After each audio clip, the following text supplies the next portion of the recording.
In the latter half of the 20th century, one corporation rose to unprecedented global influence while operating almost entirely in the shadows. To the public, it was a pharmaceutical giant, a leader in medicine, consumer products, and industrial manufacturing. Behind closed doors, it was something else entirely. This is the rise of the Umbrella Corporation. The Umbrella Corporation originated with three virologists whose work and beliefs shaped its future. Oswald E. Spencer, an aristocratic British billionaire, served as the company's CEO and president throughout its entire existence. He was a virologist, a eugenicist, and one of Umbrella Pharmaceuticals' founding members. Dr. Edward Ashford, 5th Earl Ashford, was a British virologist and co-founder of Umbrella Pharmaceuticals. His family would later play a significant role in viral research connected to the corporation. Dr. James Marcus was a virologist who led viral weapons research in the 20th century. He served as a co-founder of Umbrella Pharmaceuticals and held the position of director at the company's executive training school. All three founders were university classmates. Each had associations direct or indirect with eugenics movements that were prominent in early 20th century Europe and North America.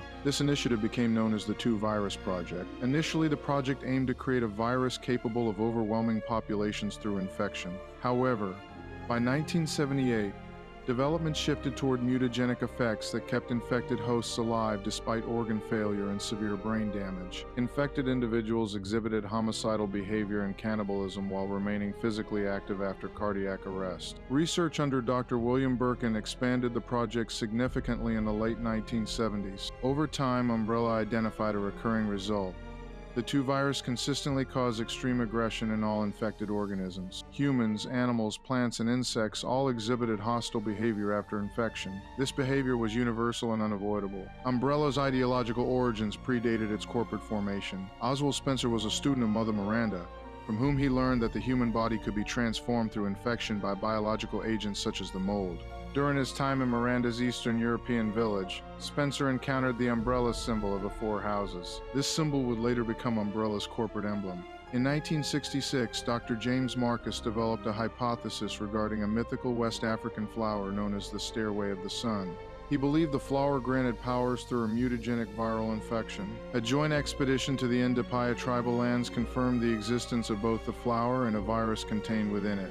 This virus became known as progenitor. Cultivation attempts outside Africa failed, making continued access to the original site necessary. To secure funding and infrastructure beyond aristocratic wealth, Spencer formed Umbrella Pharmaceuticals in 1968. A base was established in the Indapaya underground garden, allowing progenitor samples to be transported across the Atlantic. To finance further research, the founders agreed to independently develop weaponized strains of progenitor for military sale. This initiative became known as the Two Virus Project. Initially, the project aimed to create a virus capable of overwhelming populations through infection. However, by 1978, development shifted toward mutagenic effects that kept infected hosts alive despite organ failure and severe brain damage. Infected individuals exhibited homicidal behavior and cannibalism while remaining physically active after cardiac arrest. Research under Dr. William Birkin expanded the project significantly in the late 1970s. Over time, Umbrella identified a recurring result. The two virus consistently cause extreme aggression in all infected organisms. Humans, animals, plants, and insects all exhibited hostile behavior after infection. This behavior was universal and unavoidable. With the realization that some populations possess natural immunity or asymptomatic resistance, Umbrella expanded its research focus in the early 1980s. Rather than relying on infected humans alone, Umbrella developed bioorganic weapons, or BOW. These included genetically altered animals such as Cerberus units, web spinners, and Neptune human-animal hybrids, such as hunters' cannibalistic plant organisms, arthropod-based mutants across all forms. Aggression remained consistent. The difference between zombies and the BOW was not the presence of violence, but how that violence manifested. Hunters were engineered through the grafting of reptilian DNA into fertilized human embryos, using the T-virus as a bonding agent. They entered production in the 1980s and became one of Umbrella's most successful products. Plants such as Plant 42 demonstrated that vegetation infected with the virus would also become predatory. Umbrella continued to refine host selection, development environments, and viral exposure methods. As Umbrella expanded beyond a single pharmaceutical company, its operations became too large to be managed centrally. To maintain control, the corporation divided its activities into regional and functional branches. each responsible for specific territories or research focuses. Umbrella Pharmaceuticals was the original corporate body formed in 1968. Publicly, it operated as a pharmaceutical and medical research company developing drugs, vaccines, and health-related products. Privately, it served as the foundation for Umbrella's viral research and biological weapons development. The company's pharmaceutical research acted as a front, allowing Umbrella to justify large-scale virology programs while concealing their true purpose. Umbrella USA was the American branch of Umbrella Pharmaceuticals and administered all Umbrella operations within the United States. It oversaw research facilities such as the Arkley Laboratory and the Nest Domestic Administration and Logistics American subsidiaries and shell companies by the 1990s. Umbrella USA held significant influence over local and federal institutions. It employed roughly one-third of Raccoon City's population and played a central role in the company's most advanced T-virus and tyrant research. Following the 1998 Raccoon City destruction incident, Umbrella USA was legally barred from operating within the United States. Umbrella Europe was formed during the 1980s, emerging from the partial integration of national branches across Western Europe.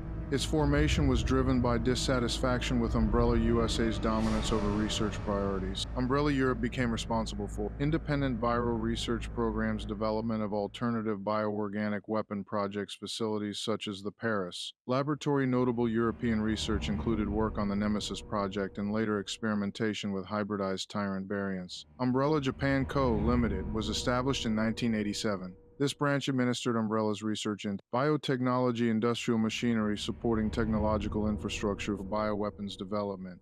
While less visible than its American and European counterparts, Umbrella Japan played a critical role in supporting Umbrella's broader research ecosystem. Umbrella Industries was a subsidiary responsible for the development of anti-bioorganic weapon technology. This included weapons and equipment designed to combat or contain BOWs, allowing Umbrella to position itself as both the creator of threats and the provider of solutions. Umbrella Medical Equipment was a wholly owned subsidiary operating globally. It conducted legitimate medical research and produced equipment for hospitals and laboratories. During the Raccoon City outbreak, personnel within this subsidiary were involved in vaccine-related research. Like Umbrella Pharmaceuticals, it functioned as both a legitimate enterprise and a cover for classified research. The Paraguay's Line Company was Umbrella's tourism and transportation subsidiary. Publicly, it operated passenger ships across the Atlantic. Privately, it served as a front for transporting viral weapon samples from West Africa to Umbrella facilities. Vessels such as the Queen Zenobia, Queen Dido, and Queen Semiramis were used in these operations. Umbrella maintained multiple internal security organizations, including Umbrella Security Service, US's Umbrella Biohazard Countermeasure Service, UBCS. Umbrella Intelligence Division. These groups were responsible for internal security, silencing threats, recovering viral assets, conducting military-style operations. Their expansion accelerated in the early 1990s, particularly after the collapse of the Soviet Union, which provided Umbrella with access to experienced mercenaries and former soldiers. With the realization that some populations possess natural immunity or asymptomatic resistance, Umbrella expanded its research focus in the early 1980s. Rather than relying on infected humans alone, Umbrella developed bioorganic weapons. Umbrella continued to refine host selection, development environments, and viral exposure methods. By the mid-1980s, Umbrella shifted toward the creation of human-based superweapons. This effort became known as the Tyrant Project. Tyrants were created either through primary T-virus infection or cloning of viable specimens. Unlike zombies, tyrants possess preserved genetic traits linked to intelligence. This allowed them to perform complex physical actions and maintain structural stability under extreme stress. The Tyrant Project ran from 1988 until 1998 and culminated in the mass-produced T-103 series. Tyrants were deployed as assassins, retrieval units, bodyguards, shock forces against armed opposition. Their development represented Umbrella's most advanced application of T-virus research. As the Umbrella Corporation expanded, conflict within its founding circle intensified. Dr. Edward Ashford died in 1968 following an incident involving his own prototype Savirasan event, widely believed to have been orchestrated by Oswald E. Spencer. Dr. James Marcus was later relieved of his duties after his illegal experimentation drew scrutiny from Umbrella's executive body. In 1988, he was executed on Spencer's orders, and his body was disposed of in a treatment facility alongside his experimental leeches. Rather than being destroyed, Marcus remains fused with the organisms he had been studying. Brandon Bailey Marcus Protege, and a contributor to Umbrella's early research, was forcibly confined to Africa to prevent a security breach and later executed. By the end of these internal purges, only Oswald E. Spencer remained at the top of the Umbrella Corporation. The Umbrella Security Service functioned as the corporation's primary internal security and special operations force. The U.S. was responsible for protecting high-value research facilities, eliminating internal threats, recovering viral samples, silencing whistleblowers and witnesses, conducting covert combat operations. U.S.'s operators were deployed in small, highly trained squads and were frequently tasked with missions involving extreme biohazard exposure. Notable units included Alpha Team, which participated in Operation Nestraker, tasked with recovering the Golgotha virus from Dr. William Birkin. The team successfully seized the samples but was nearly wiped out following Birkin's self-infection, with only the team leader, Hunk, escaping the city.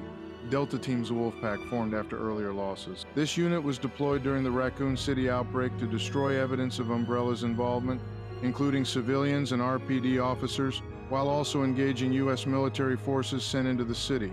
The U.S. is also included. Helicopter pilots such as Nighthawk, multiple independent squads deployed across facilities worldwide. By 1998, the U.S. is operated with military-grade weapons and equipment, including MP5 submachine guns, M4A1 rifles, and specialized protective gear. The Umbrella Biohazard Countermeasure Service was presented publicly as a private military force designed to respond to biological emergency structure. Colonel Sergei Vladimir, a former Soviet officer, assumed command of Umbrella's paramilitary forces in late September 1998.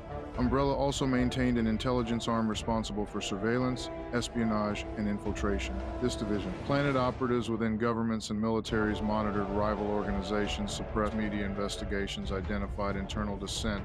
One of the most notable moles was Dr. Albert Wesker, while secretly gathering intelligence for Umbrella before his defection. Despite being the creator of bioorganic weapons, Umbrella also developed countermeasures against them. This anti-BOW weapon development through Umbrella Industries' military training facilities such as Rockford Island, administered by Alfred Ashford's specialized boot camps for paramilitary forces. Rockford Island served both as a training site and a detention facility for enemies of the corporation, further blurring the line between military base and prison camp. By 1998, Umbrella's armed forces possessed US-60 Black Hawk helicopters, Scheck's Little Bird helicopters, Shifty 3C Stallions, AV-8 Harrier jets, C-130 Hercules. Aircraft capable of water landings. Ground forces were equipped with modern firearms and protective equipment, including British-made S-10 gas masks used by the U.S.'s Umbrella's ability to deploy air, ground, and special forces independently placed it closer to a sovereign military power than a private corporation. The Umbrella Corporation story doesn't end here, and neither does this series. If you enjoyed the video, make sure to leave a like. It really helps the channel. Share it with anyone who loves Resident Evil lore, and if you want more deep dives, gameplay tips, walkthroughs, and let's plays, hit subscribe so you don't miss what's coming next.